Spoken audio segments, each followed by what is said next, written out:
पंतप्रधान नरेंद्र मोदी यांनी 11 सप्टेंबरला रात्री सर्वोच्च न्यायालयाचे सरन्यायाधीश DY चंद्रचूड यांच्या निवासस्थानी भेट दिली। यावेळी सरन्यायाधीश चंद्रचूड आणि त्यांच्या पत्नी कल्पना दास यांनी मोदींचं स्वागत केलं। त्यानंतर पंतप्रधान मोदींनी चंद्रचूड यांच्या घरातील गणपतीची आरती देखील केली। या व्हिडिओमध्ये पंतप्रधान मोदींनी मराठमोळा पोशाख परिधान केल्याचं दिसत आहे।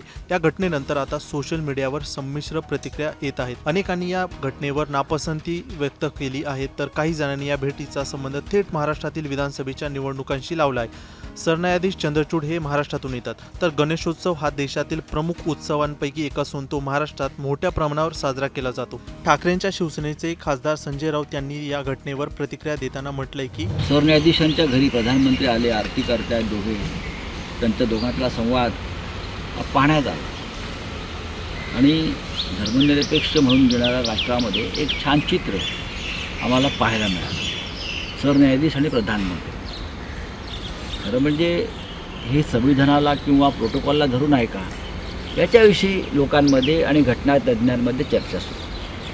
आमच्यासारख्यांच्या मनात प्रश्न आला, प्रधानमंत्र्यांशी इतकी राजकीय जवळीक असलेले न्यायाधीश कोणी असतील, ते महाराष्ट्रातल्या घटनाबाह्य सरकारच्या बाबतीत आम्ही जी लढाई करतो, मग आम्हाला न्याय मिळणं का मिळत नाही किंवा तारखांवर तारखा का पडतात, अशा आमच्या लोकांच्या मनात शंका आहे। तसेच ज्येष्ठ वकील प्रशांत भूषण यांनी या प्रकरणावर प्रतिक्रिया व्यक्त केली आहे। एक्सवर केलेल्या पोस्टमध्ये त्यांनी म्हटलंय की सरन्यायाधीश DY चंद्रचूड यांनी पंतप्रधान नरेंद्र मोदींना आपल्या खासगी निवासस्थानी येण्यास मान्यता दिली, हे धक्कादायक आहे। संविधानाने प्रदान केलेल्या नागरिकांच्या मूलभूत अधिकारांचे रक्षण करण्याची आणि सरकार संविधानाच्या मर्यादेत काम करत आहे की नाही याची खात्री करण्याची जबाबदारी असलेल्या न्यायव्यवस्थेसाठी या घटनेतून अतिशय वाईट संकेत जात आहेत। त्यामुळेच न्यायपालिका आणि कार्यपालिका यांच्यात एका हाताचे अंतर असणं आवश्यक आहे, असं मत प्रशांत भूषण यांनी व्यक्त केलंय।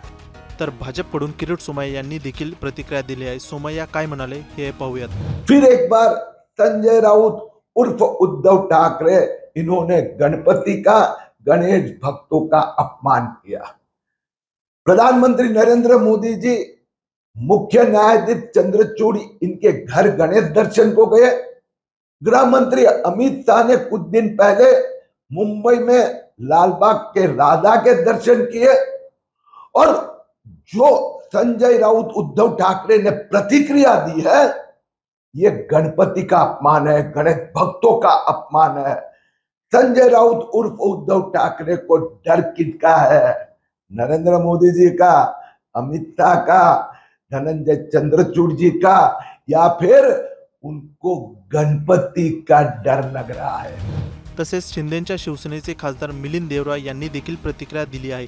देवरा आपल्या ट्विटमध्ये म्हणतात की सरन्यायाधीशांच्या निवासस्थानी गणपती आरतीसाठी गेलेल्या पंतप्रधानांच्या भेटीवर विरोधकांनी भाष्य करणं दुर्दैवी आहे। जेव्हा निकाल विरोधकांच्या बाजूने लागतो तेव्हा विरोधक सर्वोच्च न्यायालयाच्या विश्वासार्हतेचं कौतुक करतात, परंतु जेव्हा गोष्टी त्यांच्या मनासारख्या होत नाही तेव्हा विरोधक न्यायव्यवस्थेशी तडजोड केल्याचा दावा करतात। सर्वोच्च न्यायालयावर असे निराधार आरोप करणं धोकादायक उदाहरण आहे। तसेच विरोधकांकडून सरन्यायाधीशांची विश्वासार्हता कमी करण्याचा प्रयत्न केवळ बेजबाबदारच नाही, तर न्यायसंस्थेच्या अखंडतेलाही हानी पोहोचवणार आहे। त्यामुळे आता विरोधक म्हणतात की सरन्यायाधीशांच्या घरी पंतप्रधानांनी गणपतीची आरती करणे हे संविधानाला आणि प्रोटोकॉलला धरून आहे का? तर हा प्रोटोकॉलचा भाग नसून गणेशाच्या भक्तीचा विषय असल्याचं भाजपकडून म्हटलंय। ब्युरो रिपोर्ट, मुंबई तक।